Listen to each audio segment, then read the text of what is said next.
Episode 6 में हम देखते हैं कि सेकेंड राउंड खत्म हो जाता है और बारी बारी करके जजेस सारे लोगों को आउट कर रहे होते हैं। अब बचते हैं सिर्फ 6 लोग, जिसमें से च्योंगी होती है और उसके दोनों दोस्त होते हैं और बाकी 3 लोग और होते हैं, यानी वो मोंक और वो छतरी वाला और एक आदमी और, यानी 6 लोग बचते हैं।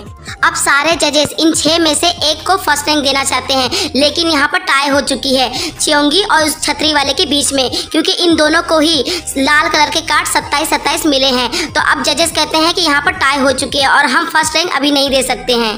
अब यंगम्योंग कहता है कि तुम दोनों की पेंटिंग को देखकर मैं कुछ सवाल पूछने वाला हूँ, तो उसी के हिसाब से मैं फर्स्ट रैंक देने वाला हूँ। अब यंगम्योंग सबसे पहले छतरी वाले की पेंटिंग को देखकर सवाल कहता है कि तुमने इस खाली जगह पर कोई पेंट क्यों नहीं किया। फिर छतरी वाला जवाब देता है कि वो खाली जगह पर पानी है और पानी का कोई कलर नहीं होता, इसलिए मैंने वहाँ पर पेंट नहीं किया। अब सारे जजेस और यंगम्योंग खुश हो जाते हैं कि जवाब सही है। अब यंगम्योंग च्योंगी से कहता है कि तुम्हारी पेंटिंग में जो तुमने पहाड़ बनाए हैं वो काले काले क्यों बनाए हैं। अब च्योंगी बताती है कि आज से 19 साल पहले जब मैं अंधी थी और जिस दिन मेरी आंख आई उसी दिन बारिश हो रही थी और मेरी आंखों ने सबसे पहले काले काले पहाड़ देखे, तो मैं जो पहली बार मैंने देखा था वही मैंने इस पेंटिंग में बना दिया, काले काले पहाड़। अब यंगम्योंग कहता है कि क्या तुम अंधी थी। अब यंगम्योंग च्योंगी की पेंटिंग में देखता है और कहता है कि बाकी चीज़ों का क्या मतलब है, ये तुमने क्यों बनाया है, क्योंकि इस पेंटिंग में च्योंगी ने एक लड़का और एक लड़की भी बनाया है। अब च्योंगी बताती है कि जब मैं बचपन में अंधी थी तब मुझे एक लड़का मिला था और हम लोग पीच के झाड़ के पास गए थे, उसने मुझे पीच का फल तोड़कर दिया था और मुझे उसकी आज बहुत याद आ रही है, तो उसी की याद में मैंने ये पेंटिंग बनाई है। और हम देखते हैं कि हारेम भी इसे देख रहा होता है। अब सारे जजेस और यंगम्योंग छतरी वाले को भी लाल कार्ड दे देते हैं और च्योंगी को भी दे देते हैं और कहते हैं कि तुम दोनों के सवाल के जवाब एकदम परफेक्ट थे, तो हम लोग तुम दोनों को फर्स्ट पोजीशन देते हैं कल 3rd राउंड के लिए।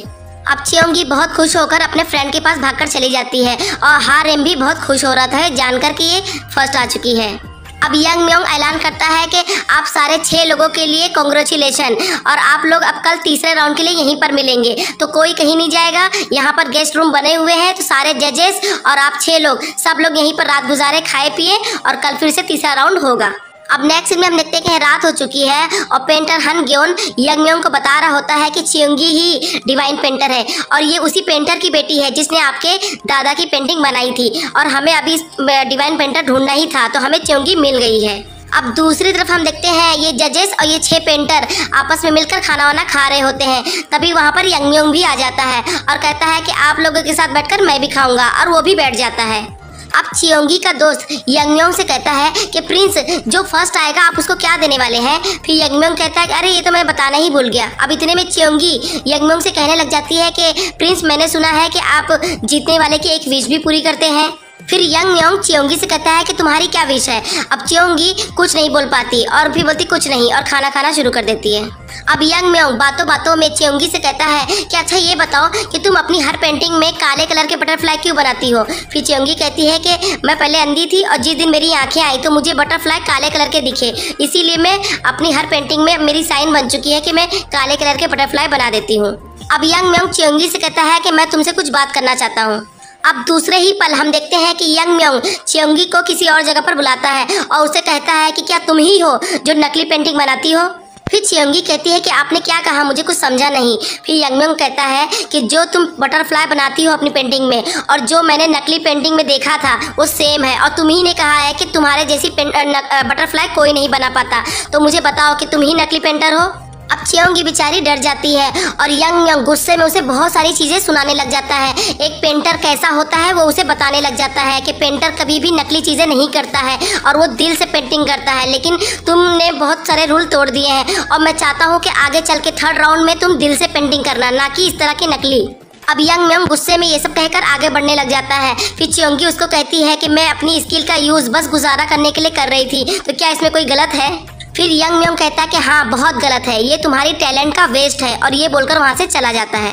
अब च्योंगी बेचारी की आंखों में आंसू आ चुके हैं ये सब सारी बातें सुनकर। अब तभी वहाँ पर किसी और रूम में जुयंग अपने लोगों के साथ बैठकर खाना वाना खा रहा होता है और ड्रिंक कर रहा होता है और यंगम्योंग वहीं पर आ जाता है और इन लोगों के साथ बैठ जाता है। अब जुयंग कहता है कि मेरे भाई तुम कितनी मेहनत कर रहे हो इस पेंटिंग गैदरिंग में। फिर यंगम्योंग कहता है कि फिर मैं क्या करूं, मैं रेस्ट नहीं कर सकता ना, आप सब भी यहाँ पर हैं और इतने सारे लोग हैं तो मुझे मेहनत तो करनी ही पड़ेगी।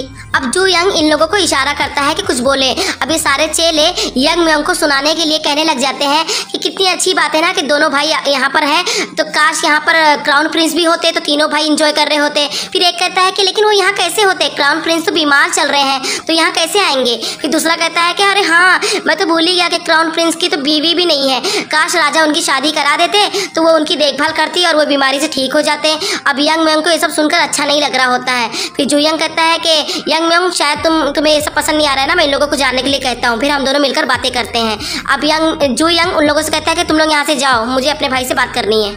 अब दूसरी तरफ हम देखते हैं कि बेचारी चियोंगी आंखों में आंसू लिए वहाँ से जा रही होती है। तभी वहाँ पर उसके पास हेडमास्टर पहुँच जाता है और उसको चिल्लाता है और कहता है कि मैंने तुम्हें मना किया था यहाँ पर आने के लिए, फिर भी तुम मुझे बिना बताए यहाँ पर आ गई। अब मैं चाहता हूँ कि तुम गिव अप कर दो और तीसरे राउंड में मत जाओ। तुम्हें पता है ना कि तुम्हारे डैड के साथ क्या हुआ था, देखो आज भी वो पागल है, तो मैं नहीं चाहता कि तुम्हें भी कुछ हो जाए, तो तुम गिव अप कर दो। अब चियोंगी अपने मास्टर को चिल्लाकर कहती है कि मैं गिव अप नहीं करूँगी और ये बोलकर वहाँ से चली जाती है। अब चियोंगी बेचारी घोड़े के अस्तबल में आ जाती है और एक कोने में बैठकर रोने लग जाती है और उसे यंगम्योंग की सारी बातें याद आ रही होती है कि उसने क्या क्या बोला था। वो बोल रहा था कि अगर तुम फर्स्ट भी आ जाओगी, फर्स्ट रैंक भी पा लोगी तुम, फिर भी सबको पता चल जाएगा एक दिन कि तुम एक नकली पेंटर भी थी और तुम्हारी वजह से मेरी पेंटिंग गैदरिंग का भी नाम बदनाम हो जाएगा। और चियोंगी के मन में ये भी चल रहा होता है कि उसका मास्टर भी बार बार कह रहा है कि गिव अप कर दो, मत करो।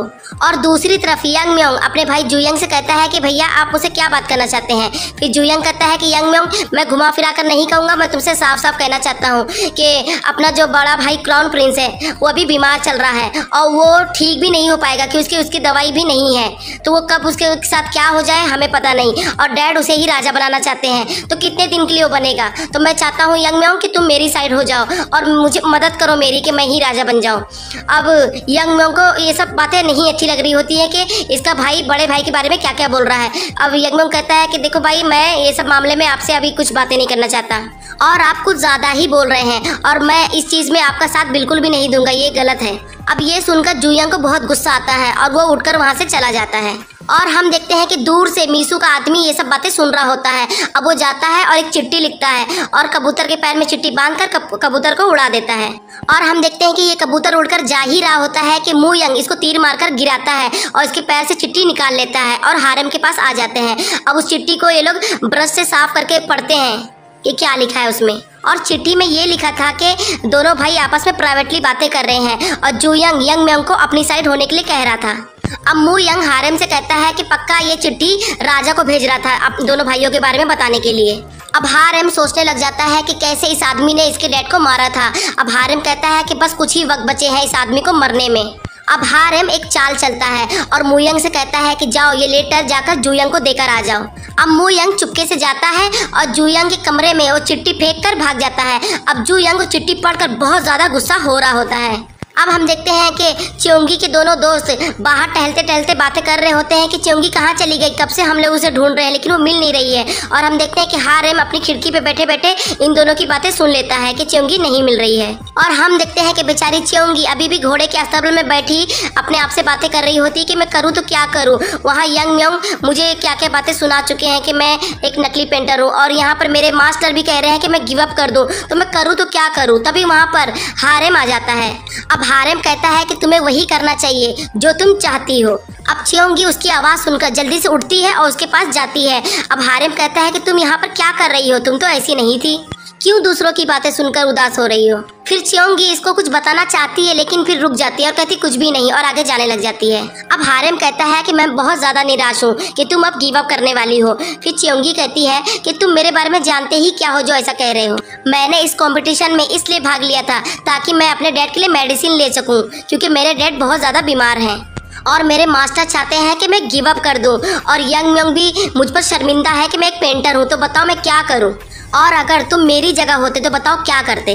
अब हारेम कहता है कि जो भी तुम्हारे साथ हो चुका है तुम उस पर कंट्रोल नहीं कर सकती हो, तो इसमें तुम्हारी कोई गलती नहीं है। अब ये डायलॉग सुनकर च्योंगी को बचपन वाला हारेम याद आने लग जाता है कि उसने भी सेम यही कहा था। अब हारेम च्योंगी से कहता है कि चलो मैं तुम्हें घोड़े की सवारी करवाता हूँ। अब ये इसे बिठा कर ले जा रहा होता है। अब च्योंगी अपने मनी मन कह रही होती है कि तुम वैसे घोड़े के अस्तबल में क्या करने आए थे, और हारेम मनी मन में कह रहा होता है कि मैं अपने घोड़े सोमा को देखने आया था। और च्योंगी मनी मन कह रही होती है कि मुझे तुमसे दोबारा मिलकर बहुत खुशी हुई, और पीछे हारेम मुस्कुरा रहा होता है। अब ये दोनों एक नदी के पास उतरते हैं और फिर वहाँ पर च्योंगी को वही बचपन की बातें याद आने लग जाती हैं कि इसी नदी किनारे हारेम और च्योंगी दोनों बैठे थे। अब ये दोनों भी यहाँ पर फिर से बैठ जाते हैं। अब च्योंगी हारेम से कहती है कि क्या तुम यहाँ पर आते रहते हो? फिर हारेम कहता है कि मैं नहीं आता, मेरा घोड़ा आता है। जब मैं अपने घोड़े की सवारी करता हूँ तो मेरा घोड़ा यहीं पर आकर रुकता है, तो मैं यहाँ पर आकर रोज बैठ जाता हूँ। फिर हारेम कहता है कि लेकिन तुम ये सब क्यों पूछ रही हो? फिर च्योंगी बताती है क्योंकि 20 साल पहले मुझे एक लड़का मिला था और ये जगह हमारी यादों से भरी हुई है। फिर हारेम कहता है कि ऐसा कोई रीजन है क्या जिसकी वजह से तुम उस लड़के को अभी तक भूली नहीं हो? फिर च्योंगी कहती है कि आसमान में जो तारे हैं ना, यही रीजन है, और आज आसमान में बहुत सारे तारे हैं। अब हारेम पूछता है कि आसमान में कितने तारे हैं? अब च्योंगी सोच में पड़ जाती है क्योंकि जब वो बचपन में अंधी थी तब हारेम उसे आसमान में तारे दिखा रहा था, और तभी च्योंगी ने उससे पूछी थी कि आसमान में कितने तारे हैं, और हारेम ने बताया था कि 100 मिलियन। अब च्योंगी इस बड़े हारेम से बताती है कि 100 मिलियन तारे हैं। अब हारेम मन में सोचता है कि बचपन में च्योंगी ने पूछी थी कि 100 मिलियन कितने होते हैं। अब ये वाला हारेम च्योंगी से कहता है कि 100 मिलियन कितने होते हैं। अब च्योंगी फिर से बचपन में सोचती है कि हारेम ने उसे बताया था कि अनगिनत होते हैं। अब ये च्योंगी हारेम को बताती है कि अनगिनत होते हैं। अब च्योंगी को इस तरह की पुरानी बातों से यकीन हो जाता है कि यही हारेम है। अब वो सोचने लग जाती है कि बचपन में हारेम ने च्योंगी का हाथ पकड़कर अपने फेस पर फील कराया था। अब च्योंगी इस हारेम का हाथ उठाती है और अपने फेस पर लगाती है और कहती है हारेम तुम ही हो ना? अब हारेम और च्योंगी दोनों एक दूसरे की तरफ देखने लग जाते हैं और हारेम बिना कुछ बोले च्योंगी को किस कर लेता है। अब वो उसे किस कर ही रहा होता है कि हारेम की गर्दन की जो तितली थी वो रिएक्ट करने लग जाती है। अब बेचारा हारेम दूर हट जाता है और अपना सर पकड़ लेता है क्योंकि उसके सर में बहुत ज्यादा दर्द होने लग जाता है। अब तभी हारेम पानी के अंदर गिर जाता है और उसको शैतान दिखने लग जाता है, और शैतान उससे कहता है कि पानी का पावर तुम्हारे अंदर ही है ना, आओ मेरे पास। तभी च्योंगी उसे बचाकर बाहर निकाल लेती है और उसे उठाती है। अब च्योंगी कहती है कि हारेम तुम ठीक तो हो ना? अब हारेम बहुत ज्यादा डरा हुआ होता है और कहता है कि मुझे माफ कर दो, मैं वो लड़का नहीं हूँ जो तुम सोच रही हो, और तुम उस लड़के को भूल जाओ। अब च्योंगी कहती है कि अगर तुम वो लड़के नहीं हो तो तुम मुझे क्यों कह रहे हो कि इतनी आसानी से मैं उस लड़के को भूल जाऊं? फिर हारेम कहता है कि मैंने तुमसे इसलिए कहा ताकि तुम शांत हो जाओ। फिर च्योंगी कहती है कि अगर ऐसा ही है तो तुमने मुझे किस क्यों किया? अब हारेम कहता है कि इस सवाल का जवाब मैं तुमको नहीं दे सकता, और तुमने कहा था कि बचपन में वो लड़के ने तुमको कहा था कि वो तुमसे कल मिलने आएगा, देखो तुमसे मिलने नहीं आया ना, तो ऐसे लड़के को तुम्हें भूल जाना चाहिए। अब हारेम च्योंगी को वापस से घोड़े पे बिठाकर ले जाने लगता है और मन में सोचने लग जाता है कि मैं तुम्हें कोई मुसीबत में नहीं डालना चाहता, इसलिए मुझे तुमसे दूर होना ही पड़ेगा। अब हारेम च्योंगी को उसके कमरे के बाहर लाकर छोड़ देता है। अब च्योंगी हारेम से पूछती है कि कल भी क्या तुम पेंटिंग गैदरिंग में रहोगे? अब हारेम मुंडी हिलाता है और जाने लग जाता है। फिर च्योंगी कहती है कि चलो मुझे खुशी है कि मैं कल भी तुम्हें देख पाऊंगी। अब हारेम बिना कुछ बोले आगे बढ़ने लग जाता है। अब च्योंगी उसे चिल्लाकर कहती है कि हाँ जाओ, तुम्हें रोक भी कौन रहा है, और वैसे भी मैंने तुम्हारी बात पे कोई विश्वास नहीं कर रही हूँ, मुझे पता है कि तुम ही हारेम, जाओ चले जाओ यहाँ से। अब वो आती है अपने कमरे में लेटकर सो जाती है। अब नेक्स्ट डे आ जाता है और 3rd राउंड की शुरुआत होती है। अब यंग म्योंग का बॉडीगार्ड सबको बताता है कि आप 6 लोगों में से 2-2 लोगों की जोड़ी होगी और आमने सामने अपोजिट में तुम लोग पेंटिंग करोगे।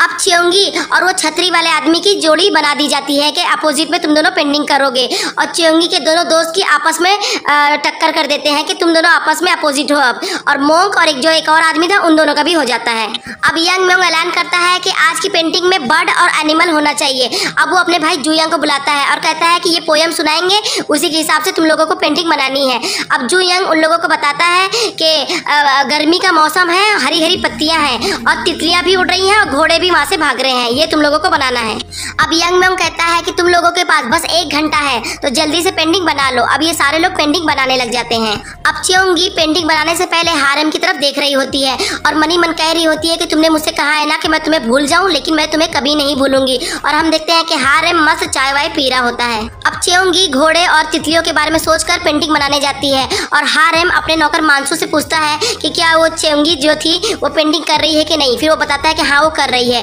अब हारेम मनी मन खुश होता है कि चलो वो नाराज नहीं है और पेंटिंग करने आई है। अब हारेम मानसू से कहता है कि मानसू चलो मुझे मेरे कमरे में ले चलो। अब मानसू हारेम को उठाता है ले जाने के लिए। अब हारेम जानबूझ के उसके प्लान के मुताबिक मीसू के आदमी से जानबूझकर टकराकर गिर जाता है और उसके जेब से सारी चिट्ठियां गिरा देता है।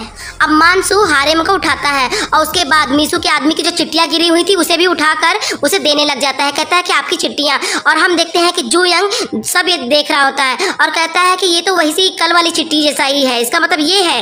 अब हारेम आगे बढ़कर जाने लग जाता है और अपने मनी मन में सोचने लग जाता है कि ग्रैंड प्रिंस जू यंग अब तुम्हारा वक्त आ चुका है अपना काम करने का। यानी कि ये सब हारेम का प्लान था कि इस मीसू के आदमी को जू यंग के हाथों से मरवाने का। अब फिर से ऐलान होता है कि थर्ड राउंड खत्म हो चुका है और सारे लोगों की पेंटिंग लाइन से लग जाती है। अब सबसे पहले बारी आती है च्योंगी के दोनों दोस्तों की जो दोनों अपोजिट में पेंटिंग कर रहे थे। अब चोई जोंग जीत जाता है और दूसरा वाला फ्रेंड हार जाता है। अब दूसरी बारी आती है मोंक और दूसरे वाले आदमी की। इन दोनों में से मोंक हार जाता है और दूसरा वाला आदमी जीत जाता है।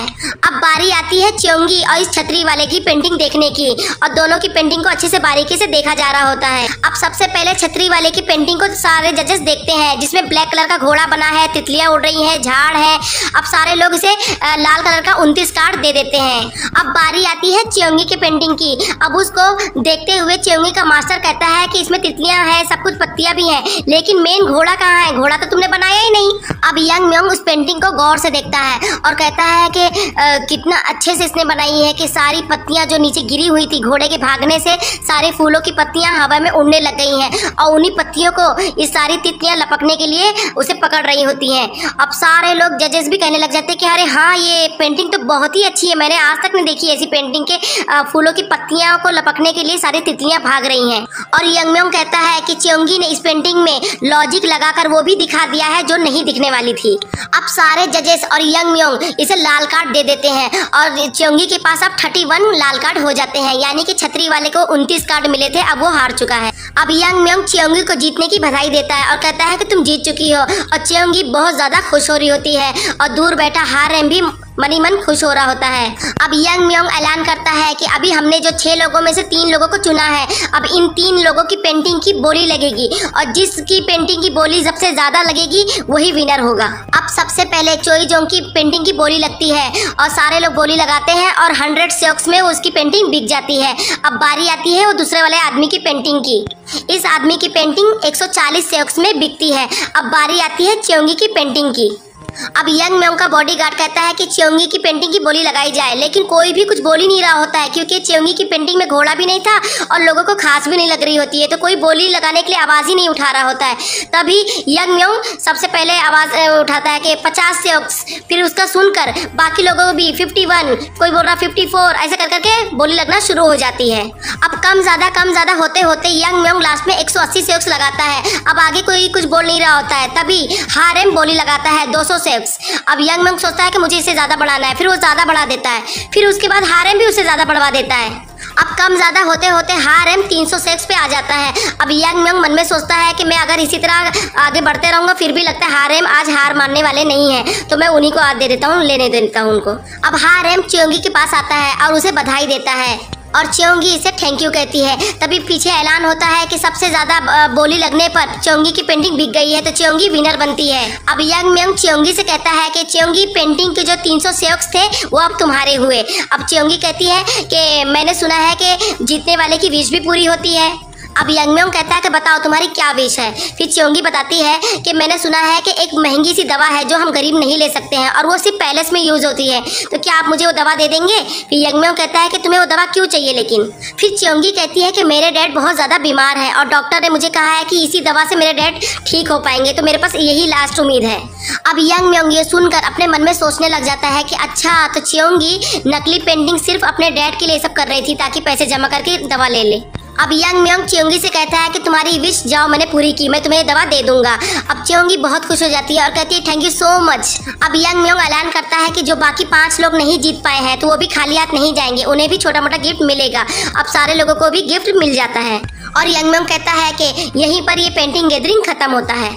अब सारे पेंटर इधर उधर जाने लग जाते हैं। तभी हम देखते हैं कि च्योंगी का डैड वहाँ पर पहुँच जाता है और एक ब्रश उठा लेता है हाथ में जिसपे काली स्याही लगी हुई होती है। अब वो आगे बढ़ता है और वो जुयंग को देखकर चिल्लाने लग जाता है कि माँ वांग, और वो हारेम की तरफ देखता है और उसके डैड का नाम लेता है कि हा सेओंगजिंग, और फिर वो मावंग समझकर जुयंग के ऊपर वो ब्रश फेंक देता है। अब जुयंग वो ब्रश कैच कर लेता है लेकिन उसके कपड़ों पर मुंह पर काली स्याही लग जाती है। अब एक सिपाही च्योंगी के डैड को पकड़ लेता है और च्योंगी भागकर वहां पर आती है और घुटनों के बल होकर जुयंग से माफी मांगती है कि प्रिंस माफ कर दीजिए मेरे डैड को, मेरे डैड थोड़े से पागल है तो उन्होंने ऐसा कर दिया होगा तो उन्हें माफ कर दीजिए। और हम देखते हैं कि जुयंग बहुत ज्यादा गुस्से में ये सब देख रहा होता है और साथ ही पास में खड़ा हारेम भी ये सब सुन रहा होता है।